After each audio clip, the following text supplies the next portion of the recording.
During the first of our 8 weeks together, we're going to learn about what a dinosaur is, technically.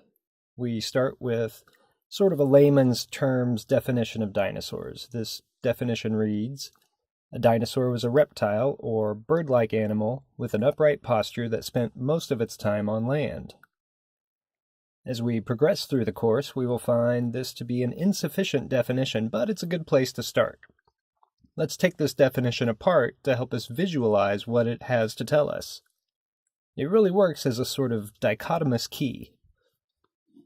Holding their legs beneath them gives dinosaurs the upright walking posture, which is important for many reasons. In the definition, it works to segregate dinosaurs from most of the other groups of reptiles we are familiar with, which bear a sprawling leg posture. Birds and dinosaurs have legs that are upright, held underneath their bodies like our own.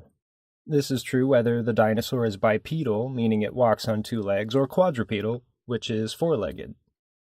The part of the definition about dinosaurs spending most of their time on land is there to rule out marine reptiles like mosasaurs, plesiosaurs, ichthyosaurs, and the like.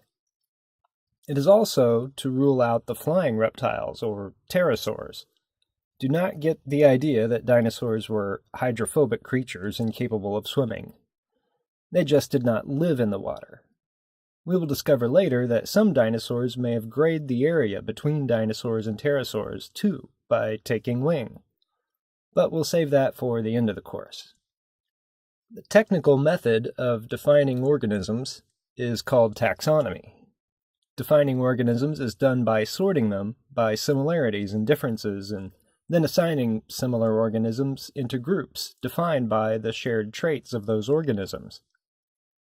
As the process was formally begun as a scientific discipline, the Swedish botanist Carl von Linné, or you've probably heard his Latinized name Linnaeus, formalized and standardized the process. His concept, which still matches what we do today, was to bin organisms in a nested hierarchy from large groups that shared general similarities down to smaller, more specific groups that are increasingly alike. This grouping system arrives at each individual species, with the final grouping receiving 2 names which form the species name, the scientific name of the organism. This 2-name system was called Binomial Nomenclature, and the scientific names are formed in the generic and specific names, or genus and species names. You are probably familiar with tiers erected in the Linnaean hierarchy. We've probably memorized them in biology class before if you've had one. Kingdom, phylum, class, order, family, genus, species. There are subtiers and supertiers below and above many of these tiers, like superfamilies and suborders. The Dinosauria, the group in which all dinosaurs belong, is a superorder. The dinosaurs are divided into 2 orders based on the structure of their hips. The lizard-hipped Saurischian and bird-hipped Ornithischian dinosaurs. These 2 orders are divided further, with the Saurischia, including the suborders of Theropoda and Sauropodomorpha, and the Ornithischia, including the ornithopods, Thyreophorans, and Marginocephalians, as its 3 suborders. Another uniting feature of dinosaurs is when they lived. To imagine when dinosaurs lived, we have to think in terms of deep time.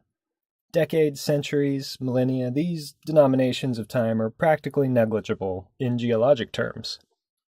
Eons, eras, periods, and epochs are not exactly measurements of time, since they represent an arbitrary number of years based on the age of geologic units that mark where these divisions occur.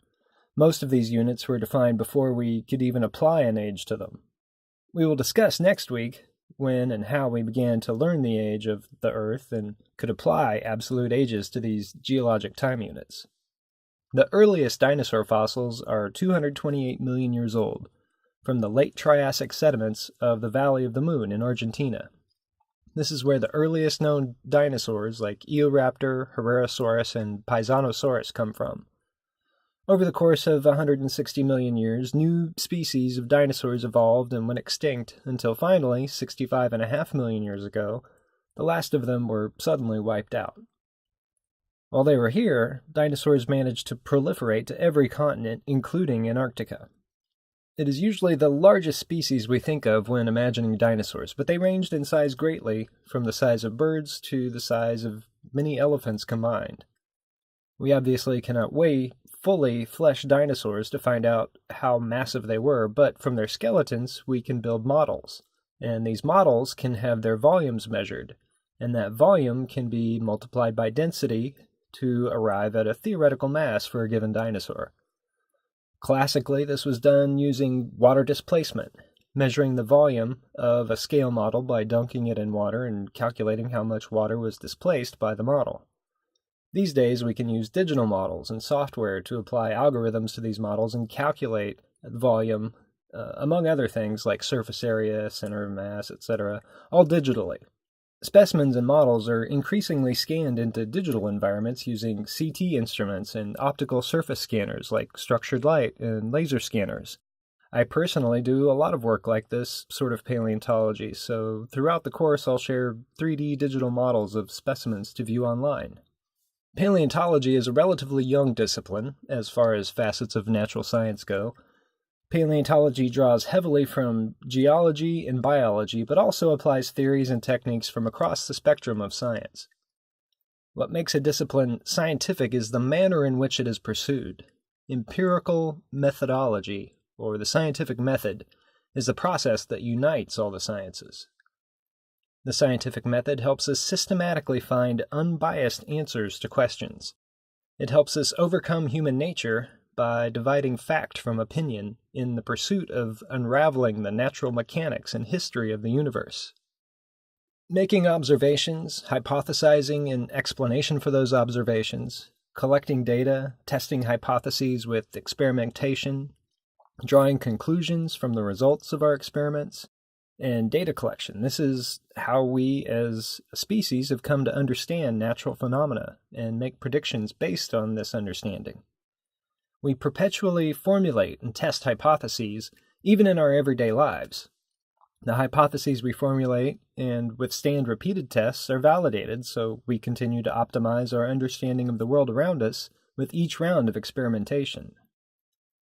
The most successful and scientifically important hypotheses are eventually elevated to theory status. You've probably heard of famous scientific theories like the theory of general relativity, the theory of evolution, quantum theory, and other such things in the news. These are ideas that are widely accepted by the scientific community because they're continually tested from innumerable perspectives each day and continue to defy being disproven as we continue to refine them with even more testing.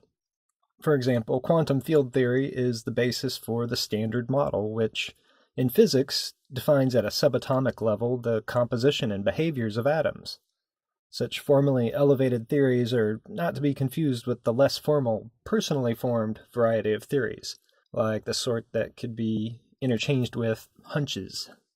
These theories are understood to define the mechanics of the universe they apply to. The data we collect continues to support such formal theories, and every reasonable prediction would show that only refined versions of these existing theories will better define the universe as we can detect and analyze it.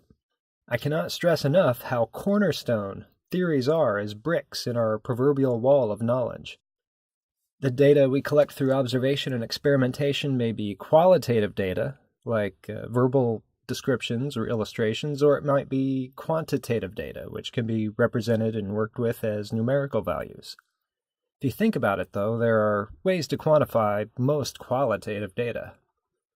At the very least, data can be lumped into groups based on similarities, and those groups can be assigned numerical values for analytical purposes. This is how modern taxonomy is practiced. In cladistics, physical traits are coded into a matrix, and each species or individual specimen is then statistically analyzed to find the most likely evolutionary relationships between each other based on the traits coded into the matrix.